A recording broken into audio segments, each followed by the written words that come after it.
It was 6 in the morning.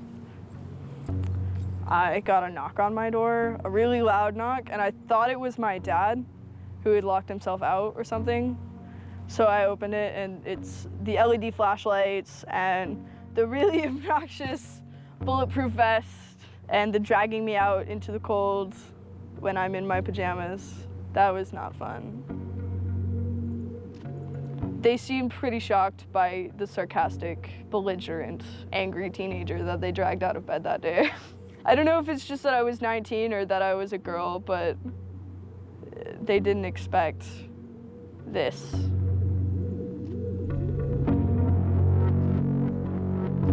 "10,000 angry kids, whoever they are, they scared the shit out of some people those days. They scared the shit out of the powers that be. And that's why this is being investigated. That's why I'm under indictment. That's it. Because between the days of December 6th and December 10th, 10,000 angry people proved to the government that their regulations, their ideas, their view of PayPal, their view of WikiLeaks, their view of the Afghan war and Egypt and Tunisia and Libya, it didn't fucking matter. Their opinion no longer mattered because someone was out on the internet kicking ass. The computer hacker group Anonymous is claiming tonight that it took down the website of the Federal Appeals Court in San Francisco this afternoon. They took down Senate.gov servers, they've taken down HB Gary. Sony's claiming they did $150 million worth of damage. So many confidential files that tonight, because of these hackers, can be in the hands of anyone. Visa, MasterCard, the PayPal situation. The criminals who hacked into Sarah Palin's private email. The Church of Scientology says Anonymous is a cyber terrorist group of religious bigots. Anonymous and this other group called Lulz Sec. They seem to be wanting to prove a point. Anonymous kind of was like the big, strong, buff kid who had low self-esteem. And then all of a sudden punched somebody in the face and was like, holy shit, I'm really strong. And Anonymous calls itself the final boss of the internet. And sometimes it proves to be really fucking true. If you are going to violate the freedoms of the internet, you certainly better watch the fuck out. They are kind of the rude boys of activism. There's a real rough edge to them, which I think also is one reason why they garner so much love and hate from people too. They represent a certain sort of chaotic freedom. Individual, young, nameless, faceless folks are having geopolitical impact. I mean, it's both exhilarating to realize that and terrifying to realize that. It kind of depends on how that power is wielded. We are legion. We do not forget. Expect us.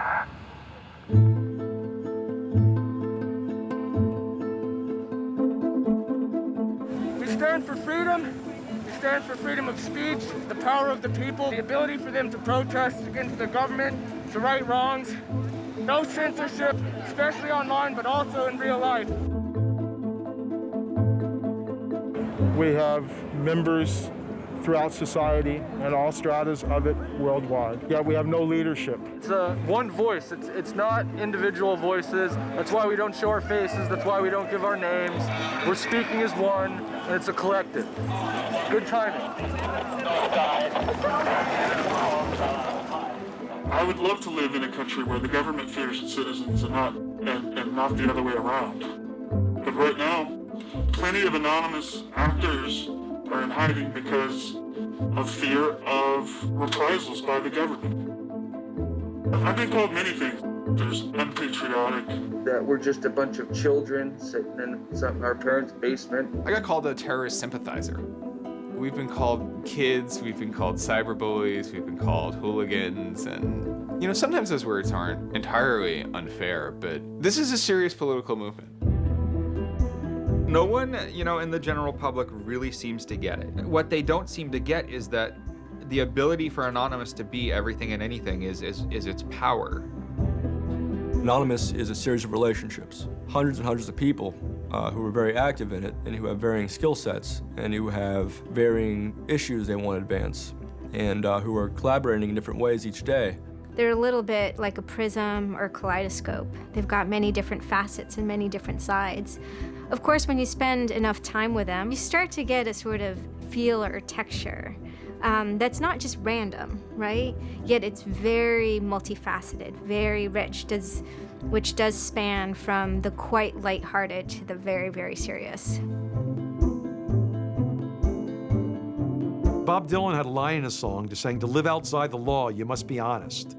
They might do something which isn't technically correct, maybe it's not legally correct, but they're doing it for purposes that in their minds at least are ethical.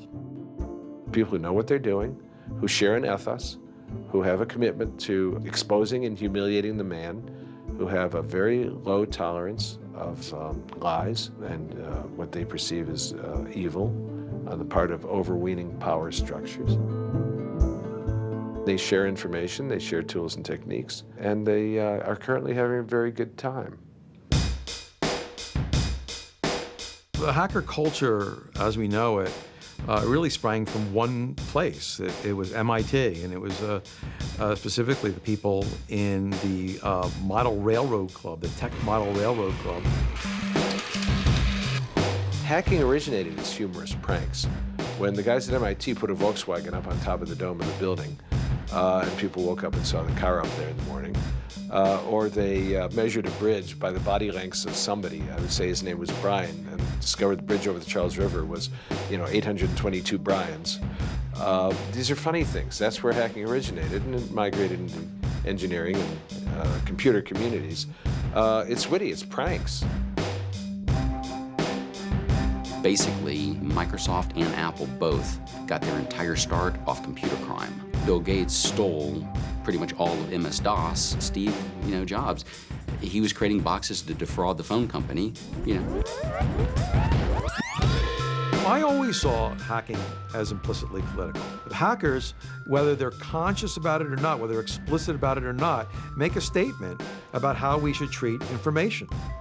And some years after my book came out, one of the people I wrote about, Richard Stallman, got very publicly and explicitly political about open software. He believed that software should be free as in freedom, not free as in beer, as he put it there. Behind it, whether misguided or not, there's a political impulse. Hacktivism was a term coined by a group called Cult of the Dead Cow.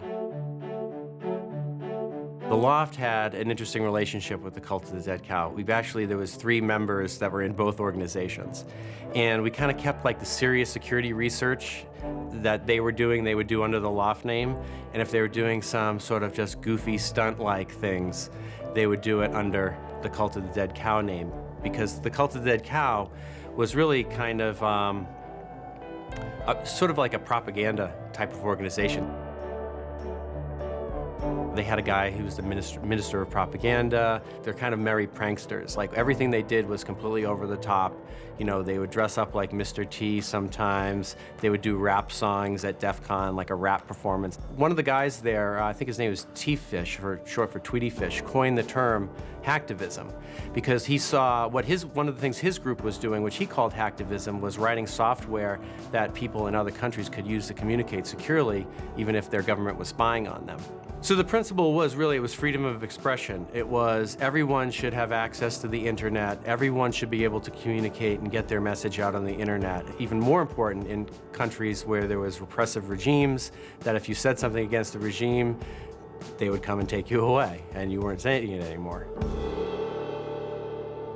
A good place to start are with what has often been called virtual sit-ins, which use the tactic of a denial-of-service attack. Denial of service has been around for a long, long time. The equivalent of if you for some reason wanted to disrupt a bus service, right? You can hire 1,000 extras to all go and line up at the bus station, right, and get on the bus. And so that anyone who was really trying to get on the bus couldn't do it, right? It's as simple as that. When you stop trying to visit, website goes back up, no permanent damage. And this tactic has been used by a number of different groups.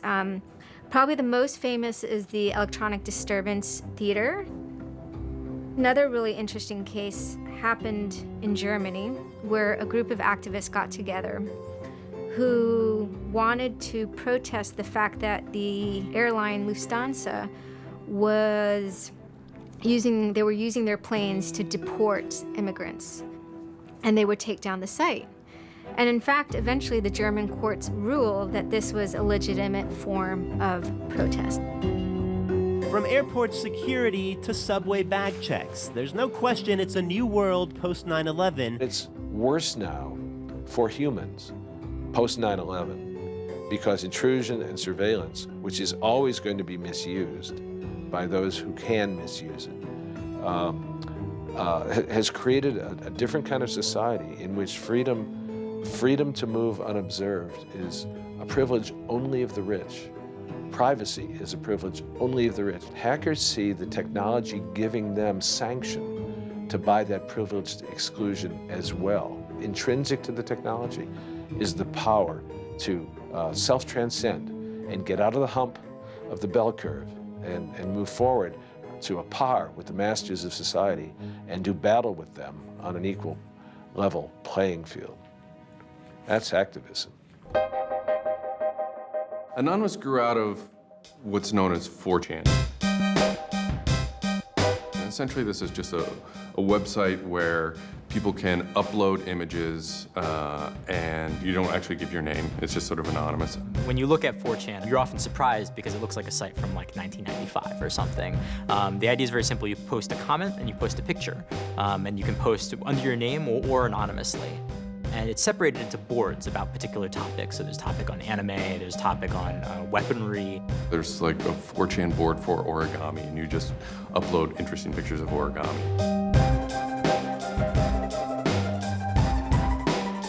And then there was a group called the B board, which essentially was for like anything goes. The first time anybody goes on B, it's kind of an instant revulsion. Because there's never a time that you go on there where you don't see something horrible. That instantly puts off a lot of people. The idea is post something that can never be unseen. Half of the posts on B are there specifically to make people not want to come back to B. Have you ever read Lord of the Flies? 4chan, and especially B, is Lord of the Flies. Except some of them aren't 16 anymore, they're just allowed to act 16. It's what you get when people are allowed to express themselves with absolutely no restrictions whatsoever. It's the kind of sum of human imagination when people can get together and think together without any limits or parameters. It's the most vile, disgusting, and funny thing on the internet.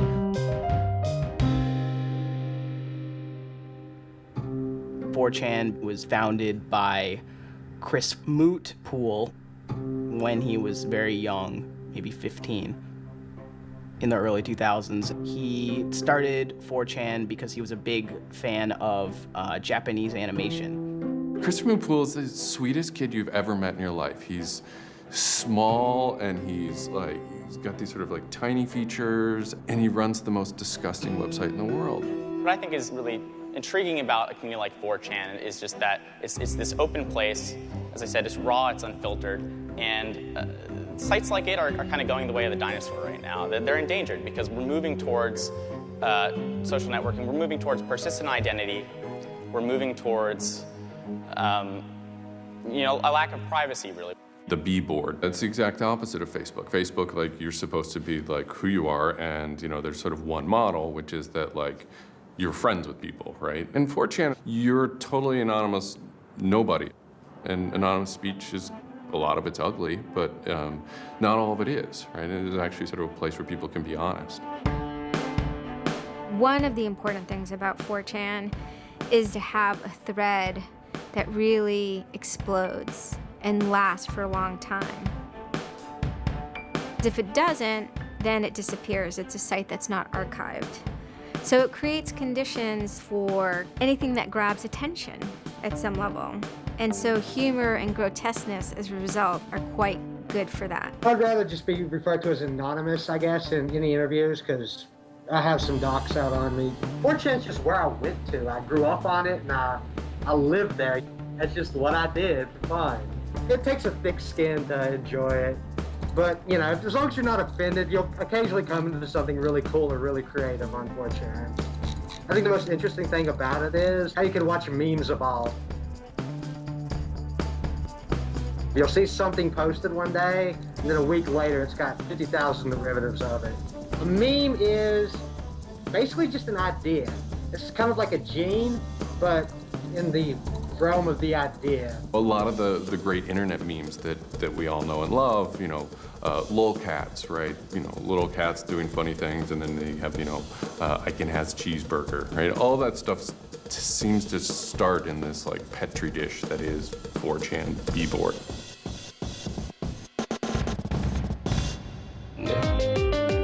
Say it publicly and your insane chocolate rain. Name any meme from the last about 6 years, and I'll bet you either in its first posting ever was on 4chan, or at least one of its earliest revisions that became what it was on 4chan. I can see the food situation is so we'll be on our way. It's basically the best breeding ground for internet culture, as far as I'm concerned. With your neighborhood insurance rates, chocolate rain.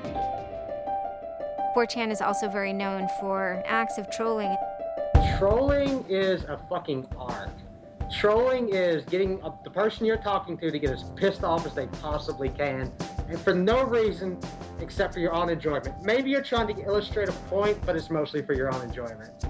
For them, it's funny that like people think the internet is serious business. And if people think the internet is serious business, it's a troll's job to make their life terrible.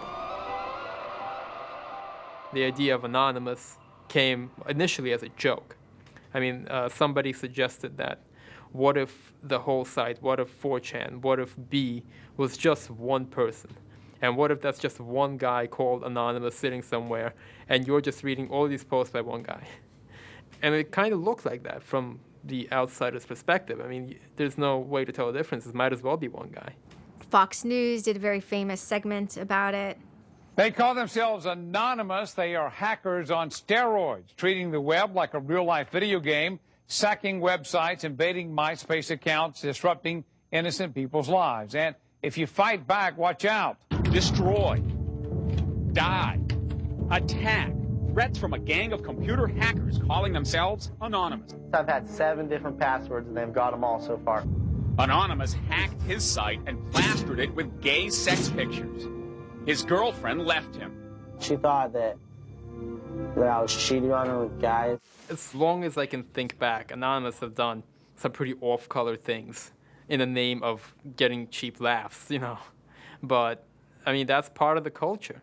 They get what they call lulz. Lulz is a corruption of LOL, which stands for laugh out loud. Anonymous gets big lulz from pulling random pranks. For example, messing with online children's games like Habbo Hotel. Habbo Hotel was this online community where you had an avatar and you walked around and talked to other people. It was kind of like an early version of, you know, World of Warcraft or Second Life or any of those virtual worlds. What the people on B did was invade Habbo Hotel, created, you know, thousands of avatars. They all had this one uniform of a black guy with a big afro wearing a black suit. And so there would be thousands of these people, black guys, black suit, you know, huge afro, walking around this world, and they would do things like form a swastika out of themselves. And I think that was a real landmark because it was when they were able to see that, you know, they can use their numbers to do something really interesting and really disruptive. So we blocked the entrance to their pool, and that just pissed them off so fucking much. It was fucking beautiful. That was fucking just wonderful. Wonderful times. Those kids love that pool. They love the shit out of their pool. The goal was actually to offend everyone, simply because the idea that we could offend you by drawing a little shape on the screen was stupid to the people involved in it. They were like, really? You're going to get that mad over us just drawing this on the screen? Wow, well, you need to refocus a little on life because this should not be upsetting you that much. Barrett Brown. I'm the director of Project PM and former operative with Anonymous. We were targeting furries, which were a subculture of people, of course, who, a lot of people on 4chan find irritating by virtue of their being irritating. A furry is someone, generally a male who's autistic in his 20s, who identifies with animals and oftentimes has sexual attraction to other people dressed as animals. There's diaper furs, furs who enjoyed wearing diapers, baby furs who enjoyed thinking themselves as a baby. We had furry infiltrators, people trying, we had secret groups. Mine was called the Illuminati /I/Illuminati, and we were, our goal was to wreak as much havoc as possible because it was stupid. There's a point, when I was, otherwise, seemingly respectable writer, in 2007. My first book had come out like that, but I spent my evenings on Second Life, that big, virtual world, riding around in a virtual spaceship with the words faggery daggery do written on it, wearing afros, and dropping virtual bombs on little villages at concerts, and waving giant penises around. And that was the most fun time I've ever had in my life. All these different organizations online, whether it's 4chan, or just any website, there's typically a community aspect to it. This is where people have their social relationships. This is where their friends are. This is where they have a creative outlet. And so all those aspects are going into groups like Anonymous, where people feel like they're part of a bigger thing and they're able to express themselves within that group. There were certain words, certain phrases, certain ways people respond to things, certain images that were posted that created a pattern, and that pattern was, I guess, the origin of what is now Anonymous. It's like Freemasons with a sense of humor. And so much as they have this common symbology, and one of their chief joys, which is kind of wrapped up in power and secrecy, was the fact that they could recognize each other by referencing these symbols, referencing these phrases. Over 9,000. It's over 9,000! I lost my iPod. Mudkips, anything involving mudkips. So you have this weird sort of international culture developing with people, across the world, wherever they may be. In late 06 and, into early 07, there's a bit of a sea change where instead of just posting a bunch of content or randomly saying we're going to go over to some website and post a bunch of dirty comments against someone, it becomes a little more organized. Welcome to the Hal Turner Show. They went after a guy named Hal Turner. I am being discriminated against because I'm white. Hal Turner was a neo-Nazi who was, big online and had a podcast. I think that the 14th Amendment was not ratified properly, and I think, therefore, it is still okay to have Negroes as slaves in America. The first time I heard about Hal Turner is he was knocking somebody on 4chan. He was just being a major dick to a relatively known user. And for the fun of it, we started trolling him. And then I guess we kind of figured we had a moral high ground, which allowed us to get people on our side. But he was a fucking neo-Nazi. That's not okay to be in modern society. You're not allowed to do that. And there's a million neo-Nazis out there. But he started picking on our dudes, so we had to go to our dude's fucking defense. And it just so happened that he was a neo-Nazi, so that's a bigger reason that he's a fucking dickface. I'm like, yeah, screw that racist son of a bitch. Let's do this, So I joined in, and I made some of the phone calls, and, I played around on the chat thing on his website and posted in the threads and whatnot. Who are you? Where are you calling from? Hola, this is Pedro. Spick, Diego. Don't call my radio show anymore, you filthy spick animal. The college that I you're go on the Hal to Turner Show. has begun an integration program where they try and purposely lower standards to bring more blacks and quote unquote diversify the campus. And by the end of the next 5 years, they intend to bring over 9,000. He was just a horribly racist radio personality who seemed to handle it well when you called in. Like, he could handle being berated by Anonymous. And that made it very interesting. It made it a bit of a challenge. It wasn't some guy who just either crumbled or stopped answering the phone. It was a guy who would yell back. I don't see where you're going with this. Where I'm going is, I believe Barack Obama is genetically incapable of exercising the power necessary to govern the most complicated nation on earth. That's where I'm going with this. And I think part of the reason he's incapable of doing it is because of racial genetic inferiority. Is that clear enough for you?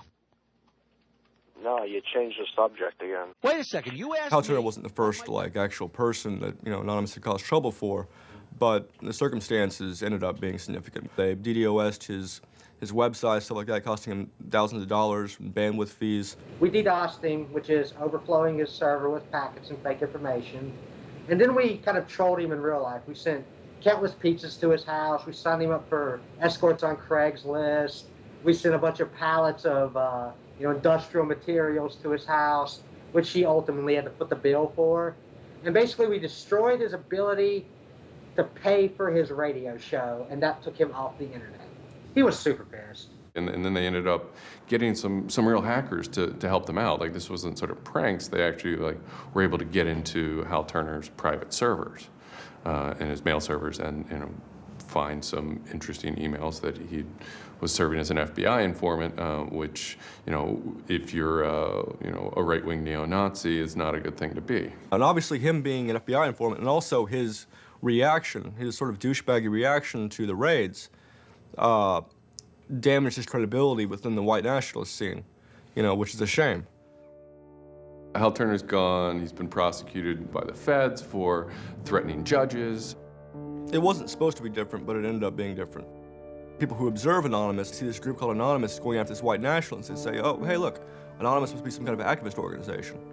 So by virtue of those people joining Anonymous, Anonymous becomes more of an activist organization. What follows is a period of confusion and anger in which the original Anonymous people, the sort who want to keep Anonymous as this nihilist little, ridiculous group, are upset that now, that the most terrible thing on the internet is now becoming a force for good all of a sudden. Anonymous has never been about getting media attention or getting all of this attention towards it. I mean, it's a community, a pretty, sometimes insular community that just kind of kept to itself, made jokes and made content.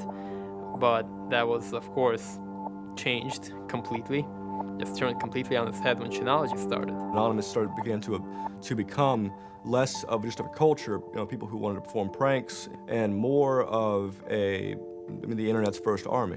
I'm Mike Vitale, and my handle is Seth Dude. Now, this is January 2008. Anonymous is strong now. We're not a little dinky fucking group anymore. This is millions of people worldwide, and we're watching. And then Scientology stepped in with a big target on its chest. A video came out of Tom Cruise. It was supposed to be like an internal Scientology video, talking about secrets of Scientology. Being a Scientologist, when you drive past an accident, it's not like anyone else. As you drive past, you know you have to do something about it because you know you're the only one that can really help. It talks about you're the only one who can stop, bad things from happening. And so this is kind of widely mocked online. It circulated like wildfire. There's nothing part of the way for me. It's just... People found it humorous and goofy. And the Church of Scientology went into their legal mode, and they threatened websites with lawsuits if they didn't pull down the video. Instantly, the Scientologists post a DMCA, Digital Millennium Copyright Act. And this is a way that if you own content, you can go to video sites, upload sites, and have your content pulled when someone uploads it illegally. So Scientology's always at odds with the internet, always trying to legally bully people out of fucking them over on the internet. They always did that. And then here they are trying it again, but you know what? Anonymous saw that, and they said, oh, you guys just fucked around badly. You're trying to censor our internet. Are you trying to take a joke away from Anonymous? You don't do that. What these people did, in this case, these Greg Hausch and these other people, was they decided, we can probably harness Anonymous in this case and target Scientology. A few Anons, a few people on 4chan posted, hey, we should grab that video and post it on a few other sites. And I was one of the people in that thread talking about it. And we got the original source of the video by reaching out to the person behind the accounts and everything. We start posting it. The surprising thing was how fast they were DMCAing them on every site. It looked to us like they must have direct contact with the lawyers and the team who actually pulls videos at all of these sites. It was minutes and these things were falling down. We're like, holy crap, that's messed up.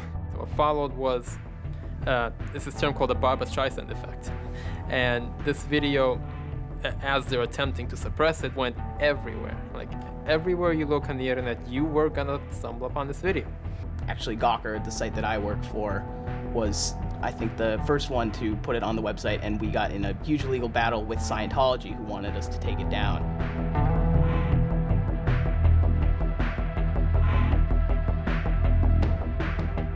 A guy joins the channel, and he says, you should all look at Gawker. So we go over to Gawker, and the strangest thing has happened. This big media company had the video up on their front page and basically had a comment underneath of it that stated very clearly that the FBI would have to come take their servers to get this video taken down, that they were sick of this abuse that was going on. That made us think, what have we gotten ourselves mixed up in here? Scientology is an interesting target because in some ways it's the perfect inversion of what geeks and hackers value. At so many different levels: science fiction, intellectual property, discourses of freedom, science and technology. It's very proprietary, it's closed. And so in some ways, if you had something like a cultural inversion machine and you stuck geeks and hackers in there, you'd get something that looks a lot like Scientology. So it's quite offensive, and there's a real pleasure in attacking your perfect nemesis. We're just such polar opposites, with them being secretive and us hating secrets, and them being so inclusive and us being, anybody could say they're anonymous, and most importantly, how fucking self-important they were. They thought they were fucking untouchable. They thought that they were like their own little church mafia and shit, And Anonymous will, it's like a play toy now. We're gonna make you guys look stupid as shit. What really kind of dared us and set us off about Scientology is specifically the treatment of their critics. Anybody who says anything bad about Scientology is automatically some sort of criminal, some sort of crazy person, a drug addict. It's just that kind of mentality, that kind of, like, if anybody says anything bad about you, we're gonna fuck you over in the worst possible way. It resonated like this feeling of disgust within us. That was a big problem. That was the big problem. The censorship aspect of it. The audacity of this cult, this creepy cult, to go into our territory and tell us that we can't post this? No, fuck them. No, it's not gonna happen. And people who knew what Anonymous was to begin with were like, oh my God, Anonymous is gonna go to war with Scientology. This should be really interesting. Especially because it's two weird ass groups. I mean, I've been an Anon for a long fucking time. I know Anonymous is really strange. They're weird, and the stuff we like is weird, and it's really not mainstream at all. Now you have Scientology, also really weird. A lot of crazy shit goes down. Anybody on the outside who's seeing this is going, let's watch these two retards fight. Like, both their pants are gonna fall down, they're gonna triple, and it's gonna hurt everybody, and it's gonna be hysterical. And what happened was all these people who were geared up, the infrastructure was built to war with other Anons, said, you know what, fuck it. Everybody's gonna get together and pound the fuck out of Scientology. And then that's when 4chan kind of reared into action, really reared into action. And they started to troll the Church of Scientology. And this took the form of pranking the Dianetics hotline, ordering pizzas. Every fax number we get, we're sharing them all. Every number we get, we send black pieces of paper on a loop until we sold their ink. I go to call them on the phone and it's busy. And that's their main fucking Dianetics hotline. Their Dianetics 800 number, you can't get through because Anons have completely fucking clogged it and just probably saying stupid shit. The whole idea was just you call them just to keep them on the phone. What's an Elron? How do I Dianetics my face? They were not expecting that, and they couldn't handle it.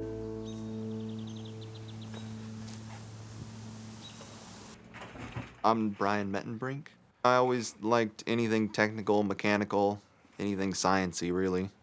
Computers do what you tell them to. They don't all of a sudden start doing weird stuff, and if they do, it's probably your fault.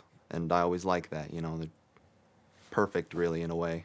I just gone to 4chan just on pure happenstance, and I saw a post about the Scientology thing, and I started looking up stuff, and I'm like, oh, this is actually for a decent cause. I think I'll, do this. You started seeing all the stuff in B, and I saw the stuff in B then. Everyone's gonna DDoS Scientology. Everyone's gonna bandwidth rape them. Anonymous Members have developed a distributed denial of service attack tool called low orbit ion cannon, which is taken from a computer game. Low orbit ion cannon is what's called an end game weapon in Red Alert. All you had to do was literally follow instructions step by step. I downloaded a program that's free and legal for anyone to download and use. And I followed the instructions and I typed in www.scientology.org and I pushed go. And what it does is it tells Scientology.org, in this case, it tells them to send their website to my computer about, I think it was 800,000 times in a weekend. And I'm pretty sure I probably took it down myself a couple of times. This tool is low orbit ion cannon, sometimes referred to as LOIC. I am actually not breaking any laws by using this tool against my own computer, 127.0.0.1, which is a non-routable address. But of course, if I were to have attacked one of those other bigger sites out there, I would have severely been breaking the law and would have been doing it in a way that was quite easy to track. You do is you put in the site, you see that the IP is correct, you make sure that all these settings are good, and you hit the button. And off it goes. It felt like you were making a difference. You know, just you yourself. And you didn't even have to leave your home, you know? You just sat at your computer and followed instructions and stood up for what you believe in, so to speak. You made your say in the world, and hopefully it turns out better for it. Yeah, that was some really crazy stuff to watch. To be sitting there in front of a monitor and you have just information just flying in front of you, and it's this unseeable internet war. And one of the guys said, we need to make a video. We have to make a video. Hello, leaders of Scientology. We are anonymous. When the video came out on January 21st, that was one of the first times that Anonymous as a culture started referring to itself as Anonymous as a movement, and declared that it was going to take down and destroy the Church of Scientology. That video probably changed everything. Knowledge is free. We are anonymous. We are legion. We do not forgive. We do not forget. Expect us. It basically looked like if a computer was going to tell you that he was going to beat the shit out of you, this is what it would look like. That one video really galvanized that moment of innovation. That's exactly like with that video, internet activism as it's known today was born. What the video was saying was, it's over. You're not going to be able to follow people back to their house anymore with impunity. You're not going to be able to just issue a cease and desist letter to any reporter who wants to write some shit about you that you don't like. You know, that's done with.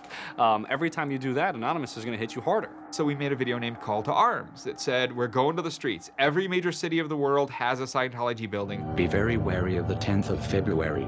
Anonymous invites you to join us in an act of solidarity.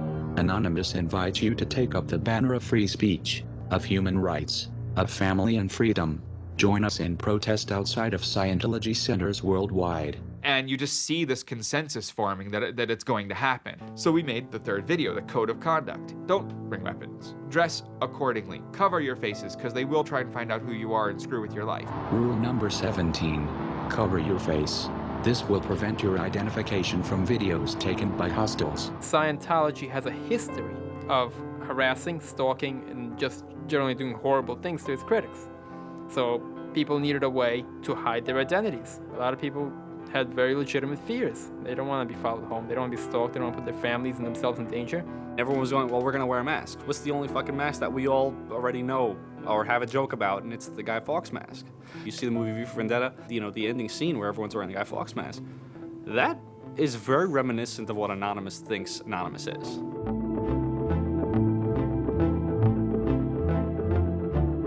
We wanted to represent anonymity in some way when it moved into real life. I think that the Guy Fawkes mask was one of the most natural things to happen. It is the idea that none of us are as cruel as all of us. You have this massive crowd of people who are anonymous that is going to fight against a bigger thing and win. Even after watching the video, it's like, yeah, this is great, but who's actually gonna do it? Who's gonna step up? Are people actually gonna get out of their house? And I guess we were really affected by the stereotype of of that whole community, they're being internet nerds, that too afraid to leave their mom's basements. I figured maybe 15 nerds from every city somewhere might show up and wear their masks at a building for a while and leave. No one thought that they were going to come out. This is me on the way there. I haven't slept. I'm very fucking tired. And I remember going to the park that day, and it's really fucking early in the morning, which I thought was a bad idea. And I'm smoking a cigarette, and I'm looking around like, where the fuck is everybody? There's nobody here. So here I am, sitting in Bryant Park, waiting for the other announcers to show up. I remember thinking like, oh fuck, like, am I gonna be the only one in the park? Am I gonna walk to Scientology with fucking 6 or 7 people? Which totally defeats the entire purpose of this, because now they could single me out, you know? Then I get up and I start walking around and I see there's a lot of green balloons over there for some reason. On the other side of the park, there was like fucking 200 people. There was Guy Fawkes masks everywhere. And I'm like, holy shit, this is huge. There's a fucking lot of us. That's pretty good. I had no idea how many Anons there were until we started moving. And it just fucking got bigger. I remember walking through Times Square, and everybody in Times Square was an Anon. Like, and you know, this is like a fucking 1,000 person per like fucking minute foot traffic area. And everywhere I'm looking, I'm seeing fucking Anon symbols. It was fucking wild. It was really wild.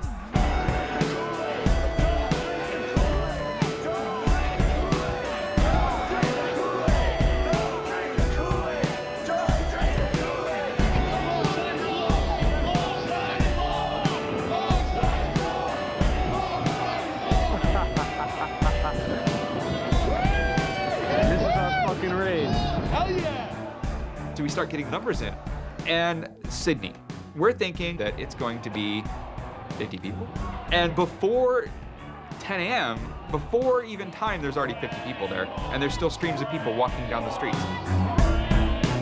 A couple hours into it, you know, because I didn't go to bed until 1 in the morning, you know, you're looking at Sydney as, wow, there's 250 people in Sydney. The cops are estimating higher than that for their reports. What just happened? Adelaide, Perth, and Melbourne happened.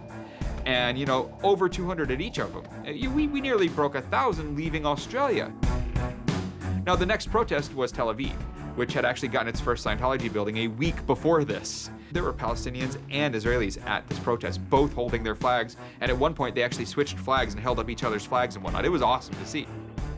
I call our guy in London, Britanon, and I say, hey, what's going on there? And he's like, did you just get out of bed? I said, yeah, I haven't even turned on the computer. I just figured I'd call you. And he said, we've got 600 people and the cops are really, really mad at me.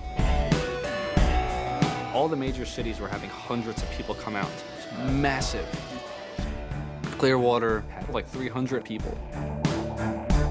I don't think anyone beat out LA. I think LA had over 1,000 people.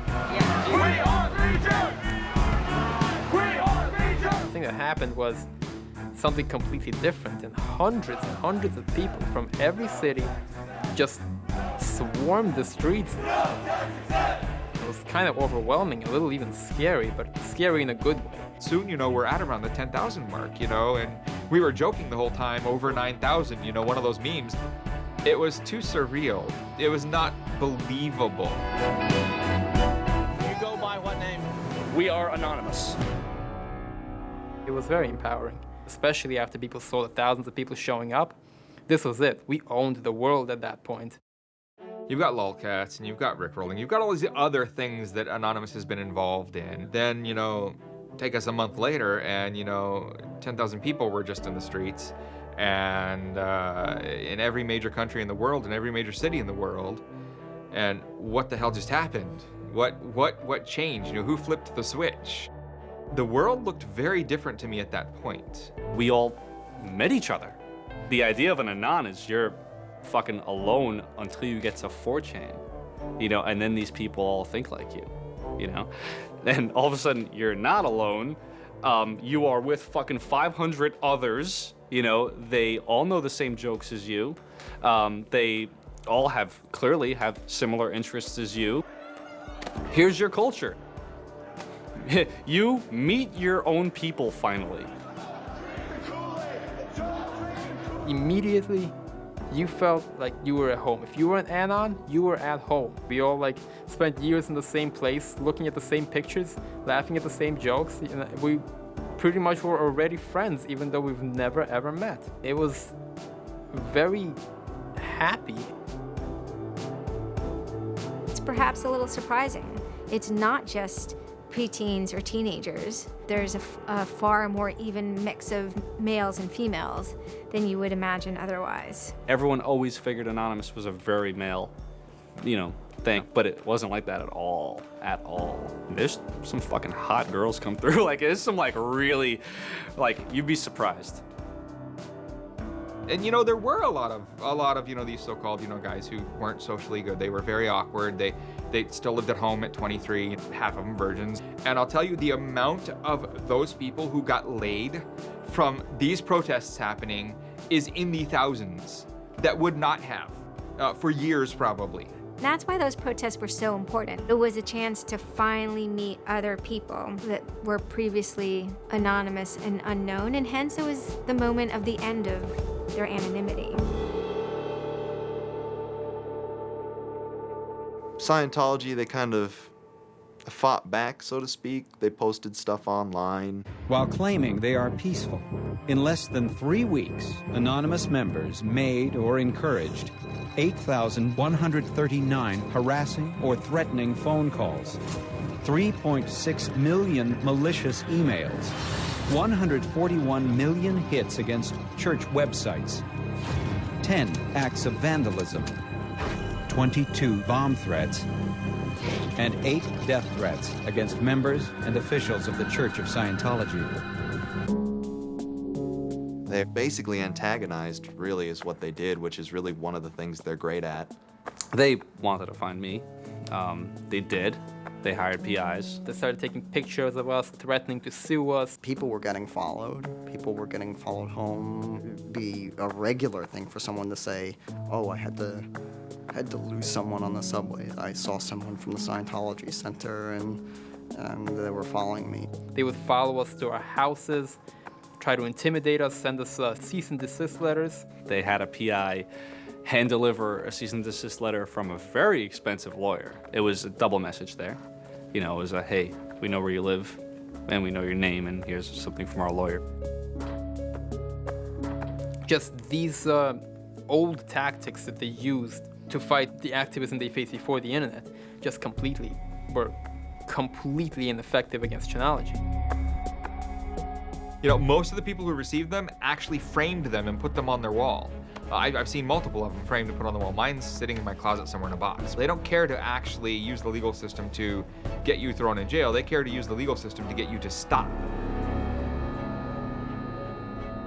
I did the whole low orbit ion cannon stuff, and then I pretty much just went about my life after that for probably, I think it's 6 months, and then the FBI showed up here at my parents' house where I wasn't, looking for me. 2 men got out of the car and took Flashed their their jackets off and laid their guns on the front seat and came up to ask us if Brian was home and explained that they were the FBI and they were looking for Brian, and I've never been so scared. And then my parents directed them to where I was living. And they showed up and said, I'd like to have a friendly conversation with you. And I had the worst friendly conversation of my life. We sat down at my dining room table, and they just started asking me questions, and I'm trying to figure out what they're here for, because I have no idea. And they eventually started asking me questions about Anonymous. I was scared to death. I mean, my son is looking at 5 years in jail and a $100,000 fine. I had no idea that it was any sort of this big of a crime to do what I did. I thought it was the kind of slap on a wrist, $200 fine type crime. So I actually told them that I did it at that point. Then it went from there. But yeah. I would have never ever believed that the maximum punishment for this was 5 years in prison. It was a very eye-opening experience. I had a little bit of trouble accepting it, knowing that I could go to prison for 5 years. Knowing that I would be in prison from age 20 to 25 for this, you know, I thought that was a little bit extreme. I tell people it would be different if they drank and drove and killed somebody. But he didn't do that. It's hard to deal with, harder to deal with, because he didn't do that. He just pushed a button on his computer, and as he explained it to me at the time, it was like pushing the refresh button over and over and over and over 800,000 times.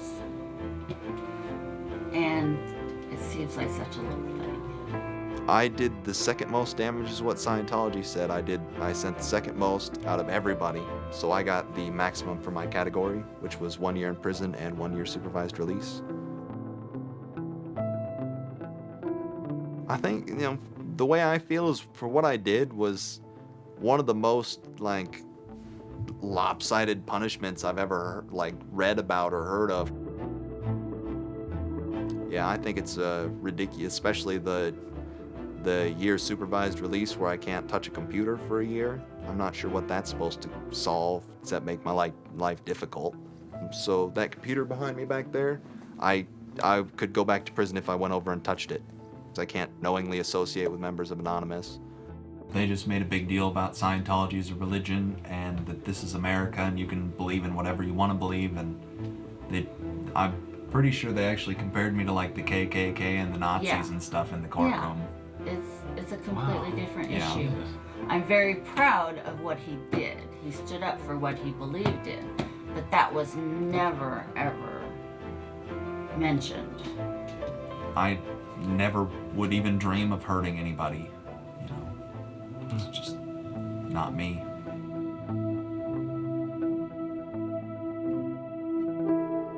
Prior to Anonymous, critics of the church still had to be very, very careful because of the aggressive lawsuits that were launched against academics, journalists, and other critics. I would say that era is over. And Anonymous, more than any other sort of intervention, is probably responsible for that change. This actually caused a decent rift in Anonymous. There was one big group, significant group of people who would say, this Chinology stuff, it's cancer, it's awful, it's bad, it's just bringing attention to us that we don't want. The trolling isn't happening, we're not getting our jollies. Like, now this is all really serious and moral and somber. And like, well, you know, that's not what I signed up for, that kind of thing. And then there are the people who were on the other side who are going, well, I only signed up for the serious and somber. You guys, go away. This is, you know, and, you know, there became this very fierce clash of ideologies, and it was alien to us. They decided, in their own words, which I was privy to because it was told to me, stop ruining our bad name. So to make Anonymous look bad, they go off and they post animated GIFs, animated images to epilepsy forums that are black and white just strobing really quickly. So any of the epilepsy people on these support forums see it and they fall off their chairs, you know, in seizure. You start hearing this term moral fag. If you're not out there making epileptics have seizures, then you're doing it wrong. So you're a moral fag. Which is what I am, a moral fag. Those who want to use Anonymous as, you know, as a tool for good in some sense, rather than just doing what we used to do, which is distribute video games. One Anon said it well once. There is no leader. Their ops have momentary leaders, de facto leaders. I like to describe this with the picture of a bird swarm. Everybody's flying very, very quiet. Suddenly one bird flies into the other direction and the mass fly into the same direction following that person. It's totally okay to say, I'm sorry, I don't take part. When Chinology was running full force, it was like a kid stretching for the first time and actually seeing the real power. It's the teenage period, actually, trying, Operation Titstorm. Operation Titstorm. Australia over the past couple of years has been relatively malignant in their attitude towards internet freedom compared to other Western countries. A guy named Tux wanted to attack the Australian government.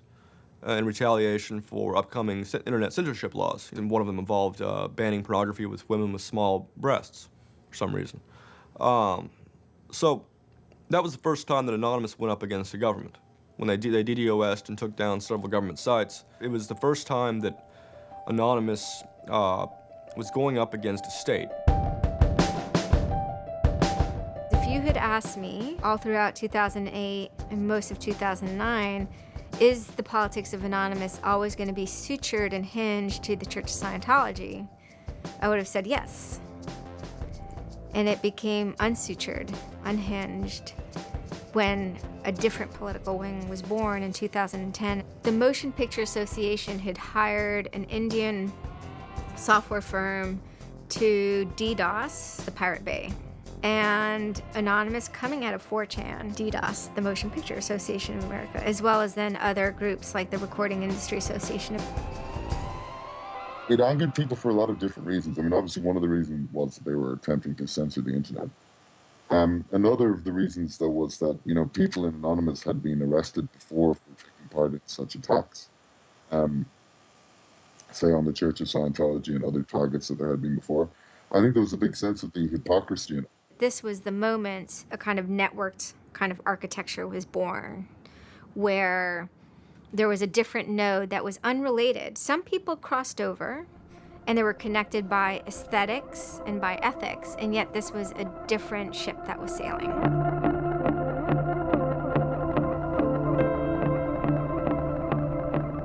It is our task to find secret abusive plans and expose them where they can be opposed before they are implemented. The interesting thing about someone like Assange is that he actually also sprang from, you know, a hacker culture. It's a mentality of spreading information. Julian was Mendax. He was the greatest hacker that ever walked the face of the earth when I was a kid. I mean, they rumored he could move satellites around in space by hacking into NASA. I mean, you know, maybe it never happened, but I mean, it was, you know, it was a myth that kept young kids like me wanting to, like, you know, plug a computer into a modem and see if I can move some satellites around. WikiLeaks is an instantiation of the hacker ethos. Truth wants to be free, and we want to liberate it. WikiLeaks released a huge trove of diplomatic cables. There was a lot of controversy from every quarter of society. The WikiLeaks website released nearly 400,000 secret U.S. files on the Iraq War late today. It was the largest leak of classified U.S. files in history. The diplomatic cables show the U.S. is spying on its allies. Lots of things which were understood in private and may have been not even talked about explicitly. Suddenly they're out there in the cold light of day, and it's going to make some governments and some individuals very uncomfortable. He was showing the world a glimpse of how, you know, the powerful elite actually work. At least to some extent. I mean, these are fairly low-level diplomats sending messages back and forth, but it's a side of government you hardly ever see, and it's pretty eye-opening. And you know, once it's out, it's out. I think information wants to be free. But let's look at it. Let's analyze it. It's important that we know such stuff. It's important that we know what our governments do, and if they don't tell us, then somebody has to. There was one particular moment that really sparked the fire, and this was when PayPal, MasterCard, and Amazon pulled services for WikiLeaks. So all of a sudden, there's no way to actually like process donations to WikiLeaks. And then people went and found like neo-Nazi groups. Visa and MasterCard were perfectly fine with you being able to, like, you know, PayPal being able to like make donations to them, but WikiLeaks, no. You can pay the KKK, you can donate money to the Westboro Baptist Church with your PayPal and your fucking MasterCard, but you can't give any money to WikiLeaks. And I think WikiLeaks is doing a good thing. It's just a total hypocrisy. They got their little fucking banking mafia to fuck, you know, WikiLeaks over. People were incredibly angry. And there was a real sense of rage. I think there was a sense that WikiLeaks was exposing the lies that the government had told to the people, and that the government was desperately trying to make sure that those lies weren't exposed. And there was just an intense, I can only call it fury. If you're a hacker, it's one of those John F. Kennedy was shot moments, not to actually compare it to that, but it's one of those moments you always remember exactly where you were when you heard it. I mean, I just really never dreamed that they would have the audacity Anonymous very quickly moves into an attack mode. Anonymous DOSed PayPal. They were pissed. Cyber protests, sit-ins, however you want to look at it. DDoS is a tool that is a big giant, it's like driving a finish nail in with a sledgehammer. The numbers of participants were massive, massive. And they managed over the course of a couple of days to disable the websites of MasterCard and PayPal. It was like watching the hack magician finally get a trick right, because you're not expecting it, and then it's magnificent. It was beautiful. Because what you had is people finally stood up for something. How long has it been since we had a huge, really relevant protest? I'm not talking Tea Party, I want to bring my guns in public. I'm talking 10,000 angry people said this is not right, and I want to do something about it. Soon after, January 2nd, I believe, WikiLeaks was blocked in Tunisia. And Anonymous got wind of that. They then intervened, at first solely for the purposes of like stopping the kind of censorship that was happening. They did some DDoSing, and this was a time period where they were getting involved with what I would call non-internet-y social movements and building lines of solidarity. My name's Pete Fine. You can call me an internaut or a hacktivist. Telecomics is an ad hoc cluster of volunteer net activists who have spent much of the last year trying to keep the internet running in the Middle East. During that time, we saw the Tunisian government not only censoring and filtering the internet, but also doing some kind of technical trickery to steal people's Facebook passwords and delete their posts and see who was posting what and, you know, fake posts, stuff like that. Some Tunisian hackers came to us. They were members of Anonymous, and I didn't even know we had members of Anonymous in Tunisia, so it was a shock to me. And they had the keys to some parts of the kingdom, so to speak, when it came to the dictator in Tunisia. We went in on behalf of those Tunisian Anons, and we helped them get that and extract it, and then it went to WikiLeaks. The Tunisians overthrew Ben Ali, who was kind of a repressive dictator. A revolution that was facilitated by the internet, by Facebook and by Twitter. Not caused by it. I mean, 50 years of dictatorship has caused the Arab Spring. But the internet has certainly been helping. There's a video where they are thanking us for being involved, holding up a mask saying we were the only one who stood by their side.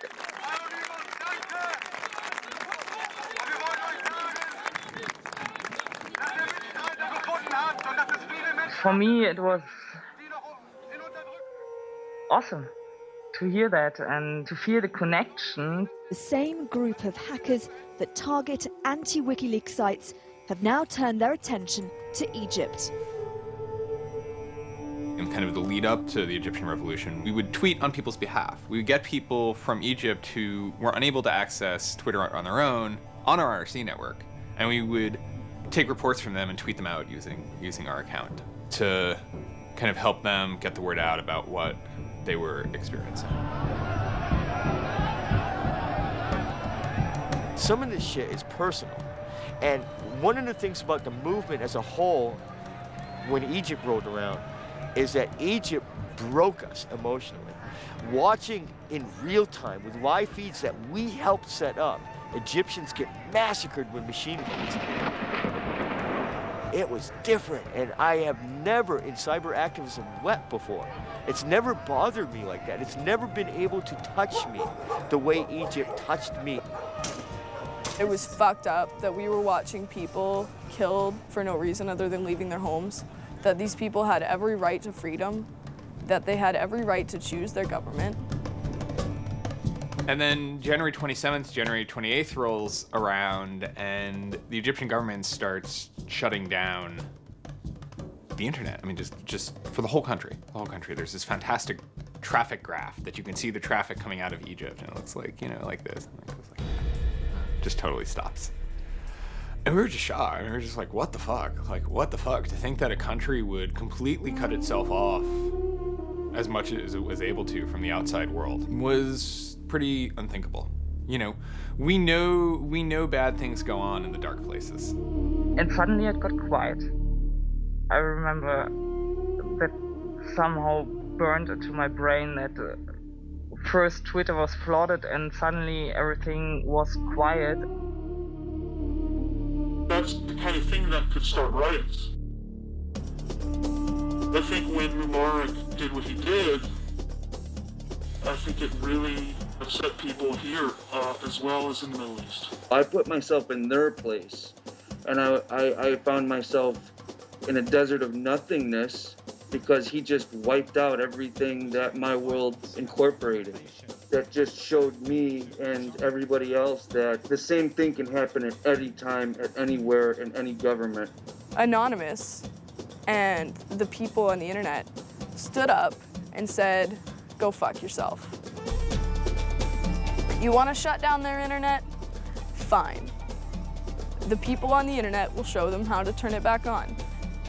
It's almost like the internet as an actual thing. It's like the internet is a living thing. It's like a conscious thing that gets up and says, no, you can't do that.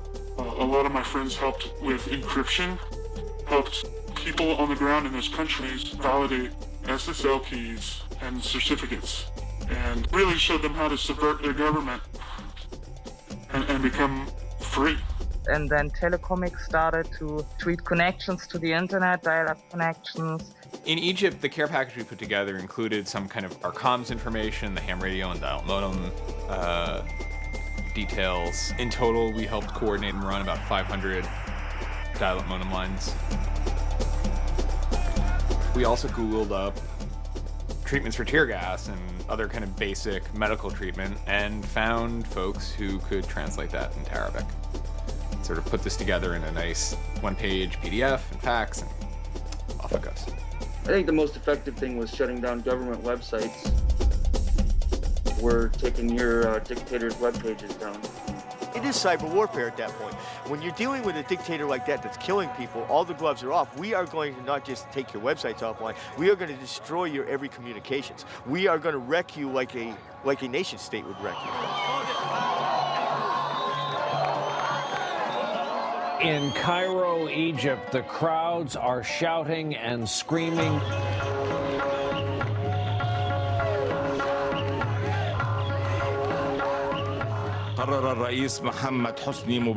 President Hosni Mubarak has decided to step down from the office of President of the Republic.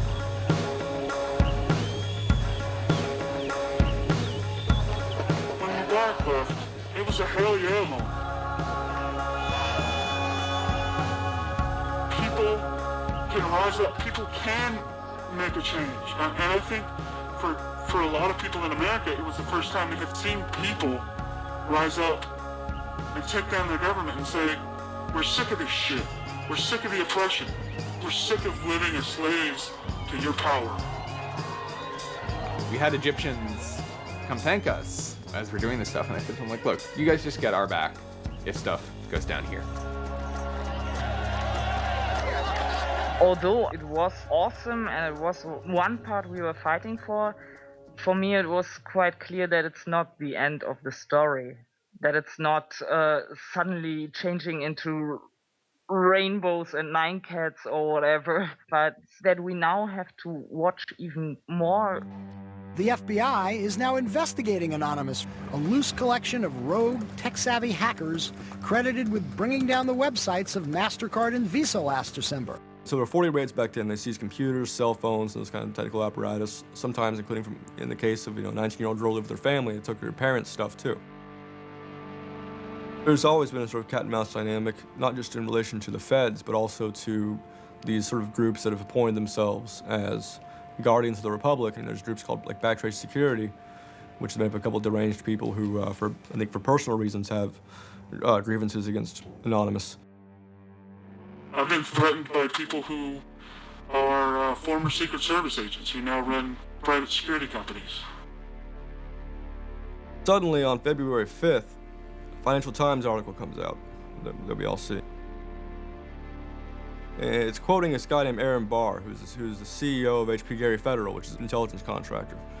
And Aaron Barr is telling his Financial Times journalist, Joseph Min, that he's been secretly monitoring the AnonOps server where all this is going on, and has done so for several weeks, and using his own custom brand of information operations techniques, has managed to identify the alleged leadership of Anonymous, including 25, quote, lieutenants, unquote, some sort. We have to see this document. Everyone wants to know. We don't need to destroy him. We don't need to destroy his company. We just need to see the document, and we'll decide what comes next after looking at the document. So they get it. It was unbelievably easy to get into that network. And my name was on there as a screen name, and Greg Hausch was listed there by a screen name. The fact of the matter is, what he told Financial Times was, everything he told them was demonstrably untrue, and very much hilariously so. He had to be shut up. It had to be proven to the world that this guy was a retard and that his information was in no way valid. Now, to put that in hacker terms, Anonymous is a hornet's nest, and Barr said, I'm gonna stick my penis in that thing.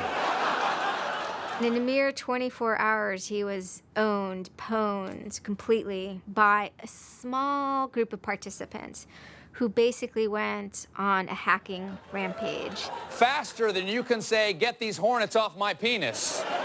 Anonymous took down Barr's website, stole his emails, deleted the company's backup data, trashed his Twitter account, and remotely wiped his iPad.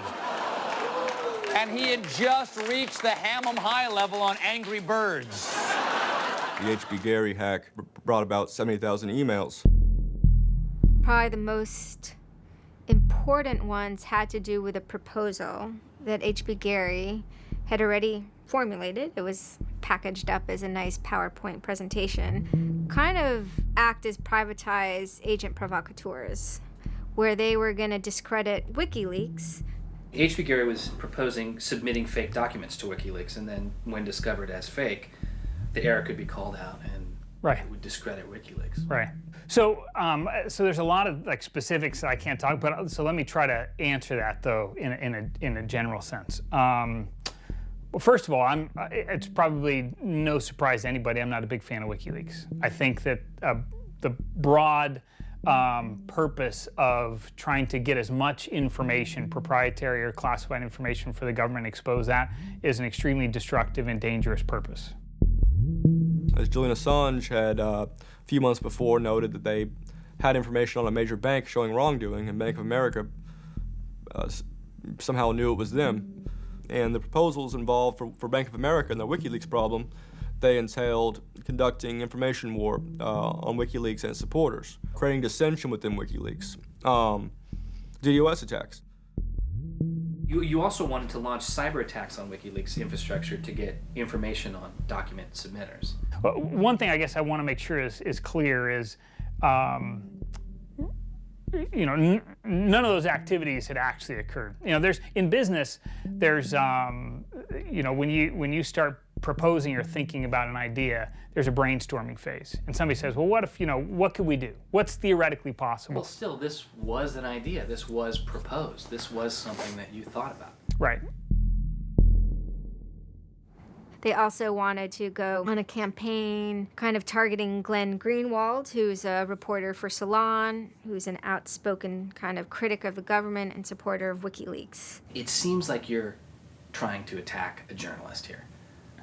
Yeah, and I don't want to talk too much more about Glenn Greenwald, but other than, you know, what I previously said is, there was never an intent to attack journalists, not on my part. Nor I guess I should say I should generalize that and to say that, you know, I would never just outwardly attack a journalist, other than if I felt that there was a journalist in my mind that was acting unethically, that, you know, that is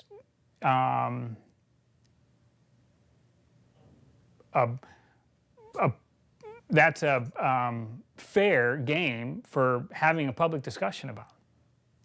They were walking a very fine ethical line at points, and in many cases, the mass opinion is, no, they stepped well past it. I will not support broad theft of information released to the public, because that's nothing but destructive. if somebody has information that's been stolen from them, and whether or not WikiLeaks encouraged the theft of that, or whether or not it was just put in their lap, still they're threatening to release the information that is the private property of another organization. So your choices are to just allow that to happen, or to try to stop it. How offensive is too offensive? We've certainly seen a lot of strategy coming out of governments across the world now saying, publicly admitting that they need to develop better offensive strategies in cybersecurity, because defense as a whole, it isn't enough. It never is enough. Some of the most important things that have had the most far-reaching influence and have been the most important in terms of what's been discovered, not just by Anonymous, but by the media in the aftermath, is the result of hacking. That information can't be obtained by the traditional journalistic process, or it can't be obtained or won't be obtained by a congressional committee or a federal oversight committee. For the most part, that information has to be, obtained by hackers. After this had happened, although only a small number of people had participated, the collective mood was exuberance within Anonymous. It was a kind of moment of the lulls being recharged, which people were excited about because people felt like the lulls had been running low during the Middle Eastern protests. And so it was a moment of great triumphalism within Anonymous. Anonymous is currently targeting Sony's website. We are doing this because Sony is currently suing people for making features the PlayStation originally had available to the public.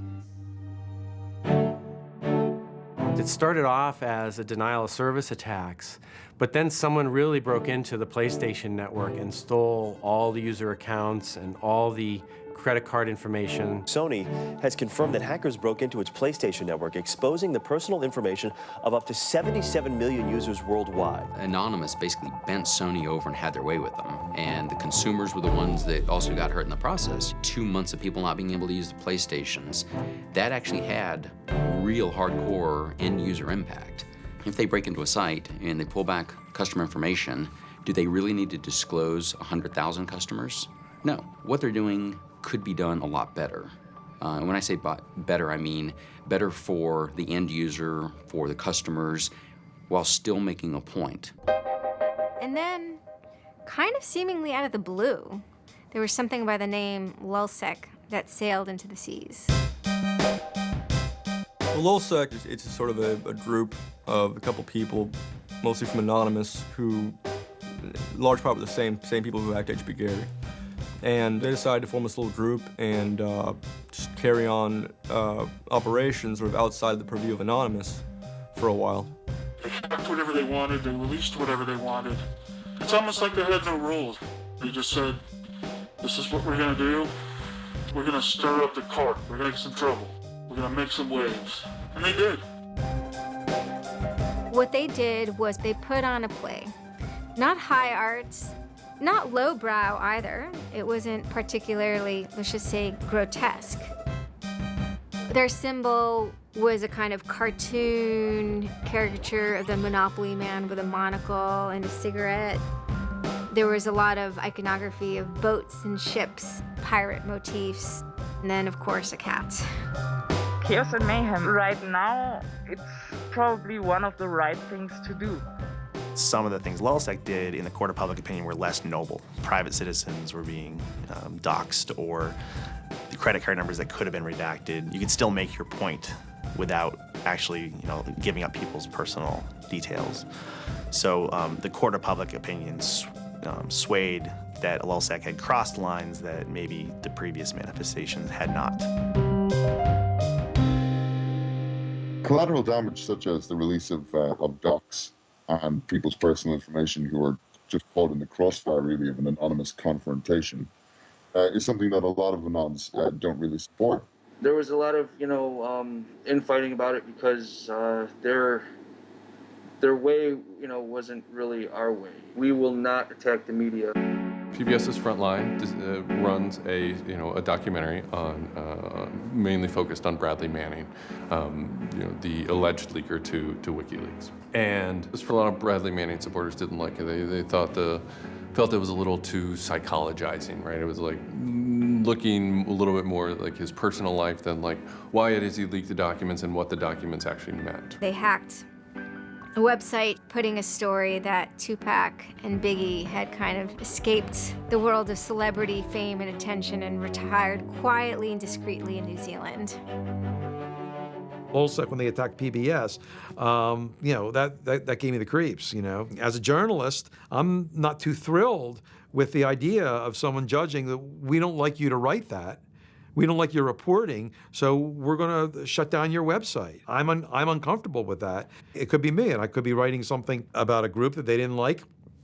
And, hey, I'm happy to sit and talk with them about it, but, don't shut my website down. This is obviously about freedom of speech, so attacking the press would be would sort of be a bit of a contradiction. So people always said, well, we shouldn't do that. And obviously Lulzsec had a completely different agenda, so they had no problem doing it. They sort of saw themselves going out there, breaking into like anything, everything, governments, corporations, police departments, largely for the same reasons Anonymous would. They went after Arizona for immigration policy, 50-day run, causing mayhem, havoc, and then, ended it. The computer hacking group, Lulz Security, has announced its disbanding, saying it had achieved its mission to disrupt government and corporate organizations for fun.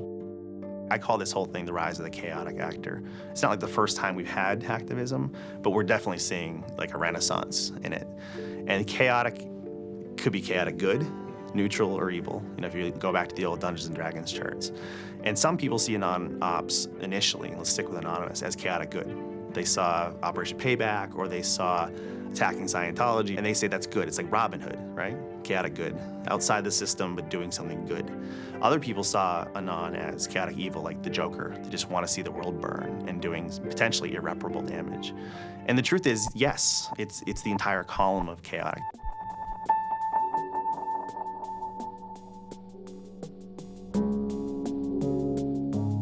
"16 people were arrested today, but dozens of FBI agents targeted alleged members of the loose-knit hacking group. Armed with search warrants, agents hit 6 homes in New York, along with locations across the country. The people arrested yesterday were suspected of attacking PayPal's website after the company shut off payments to WikiLeaks. Defenders of the hackers say they're merely engaged in civil protest, but FBI officials worry the disruptive cyber attacks could move in a more dangerous direction. So the FBI shows up at 6 in the morning, and it was really obnoxious. And I remember being frustrated and angry because there was nothing that I had done that would have justified an FBI search warrant. They came and guns blazing, all this other good stuff, busted down the door. I immediately just dropped down to the floor, 180, didn't want nothing. I wasn't trying to fight nobody. Theory of the case is they were, they flooded, quote unquote, a number of people flooded access to PayPal, thereby creating economic distress to a protected corporation. End of story. This is not a case involving identity theft, involving outing emails, involving violating privilege, involving theft of services, involving, shutting down business. It is a pure case of internet or cyber sit-ins. I think when Barack Obama gets on television and says, flood the switchboard, shut down the Republicans, send the message, that's legal. And even if you accept what the theory of this prosecution is, it's no different. This is an electronic sit-in at its finest. If you're a pedophile, the average is 11 years. If you're a computer hacker, the average is 15. And I think that's ridiculous. So, yeah. I mean, no, that's ridiculous. I mean, you can go molest children and get less of a sentence than you would for breaking into someone's phone. Even if you accept what the government is saying is true, what is important is that people are participating in the process. It is very much the process. It is sitting in a counter in Selma, Alabama, 500 Freedom Riders refusing to allow people to go and sit in at a segregated lunch counter. They write books about that stuff. It is demonstrating in a street corner saying no to a war. It's just a different, it's just a different vehicle. It's the same results. For 9 months I ran from my indictment, but they busted me. I went to jail, I bonded out, and then I held a news conference, because as risky as that was and against my lawyer's advice, I wanted the world to know some fucking things about what's going on. I didn't want the feds to have the only voice in the dialogue. This document alleges that I am the notorious hacker activist known to the world as Commander X. I am Commander X. The indictment further alleges that I am in association with the global internet freedom movement known as Anonymous.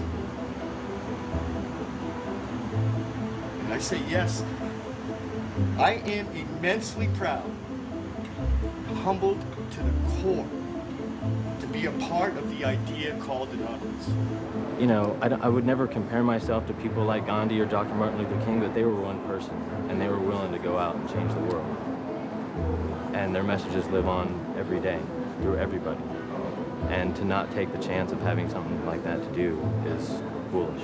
I only wish we had 50 million Mercedes. I feel a lot more comfortable as a guy getting towards the tail end of his career if there were more Mercedes. There's always going to be legal consequence when you decide to break the law. That comes with the territory. And it would be naive not to expect that. The question is whether the punishment will be proportional to the crime. And I suspect it might not be. People will be watching very closely to see how these cases proceed, on what grounds, and whether there's any room during the trials to think, especially of the denial of service attacks, as a legitimate form of protest. So much of our lives are now configured, at least in part, on the internet, so we better start thinking about how we claim parts of the internet as spaces that we can also protest in. This is the point in history at which you decide whether or not protesting is possible online. You can stand up and you can say freedom of speech extends to online. We have the right to not be monitored by our government because of our opinions. It's up to you. You're in the position of Huck Finn. Do you remember Huck Finn at the end of the book? He's told he's got to take that slave and give it back. Two things will happen if he doesn't. One, legally, he'll go to jail because Jim is property. Two, he'll be damned eternally and burned in hellfire because he's in an evangelical environment in Missouri. And Huck smokes his corncob pipe all night and thinks about it. And next morning he says, well, damn it, I'll go to hell then. In other words, he discovered that in order to be an expert at ethics, you had to transcend the legal and sanctioned religious appropriate truths of the day in order to access the meta-truth of both legality and righteousness. Well, hackers see themselves as Huck putting down that corncob pipe and saying, all right, I'll go to jail. All right, I'll go to hell, but I'm going to do the right thing. I suppose the question you really want to ask is, would I do it again? And honestly, after thinking about it, I felt that I did what was right. I had a belief, I still do, that what I did was the right thing, and hopefully someone got some good out of it. You know, I'd love to think that maybe I stopped someone from joining a cult. You know, probably wouldn't tell on myself next time, but you know, I don't think I would have changed a single thing other than the whole talking to the FBI thing. Yeah, just the little detail that kind of changed everything. Yeah. I'm angry. Occasionally I have small breakdown moments of terror, but I haven't stopped believing what I believed. I haven't stopped wanting to fight. I haven't stopped caring.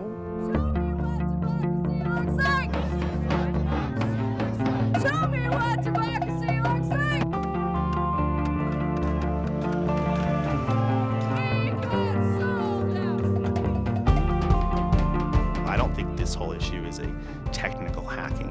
This is more about human philosophy and psychology. What's motivating us? Why is there so much unrest or disenfranchisement or anger that would lead people to want to take matters in their own hands and join these? Whether you think it's bad or not is irrelevant. It's not going away. I have stood upon the mountaintop known as Anonymous and looked down on a world inflamed with revolution.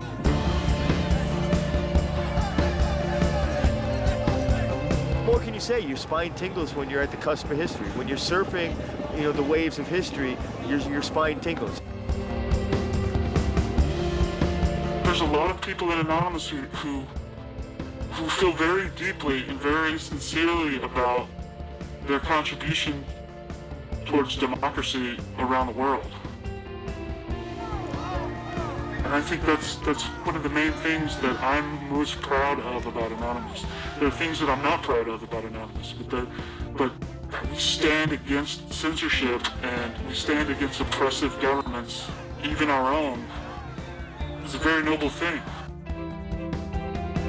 If you have power in real life and you have money in real life, it doesn't fucking matter on the internet. What matters on the internet is your actual ideas, how smart you are, the quality of you. And when certain organizations that, they want to extend their real life power onto the internet, it's not gonna fucking take because of Anonymous. And history teaches us that change simply doesn't come with flowers. It doesn't work. If they say I'm a criminal, damn, well, then I will be one. Anonymous is an evolving thing. It's like a phoenix. It might occasionally catch fire and burn to the ground, but it'll be reborn from ashes. It'll be reborn stronger.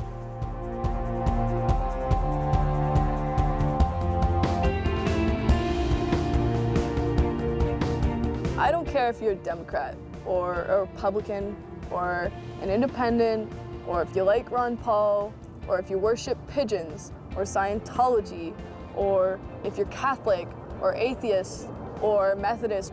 I don't care about that. Your opinion matters. I don't care if I disagree with it. I don't care if I hate your guts. Your opinion matters.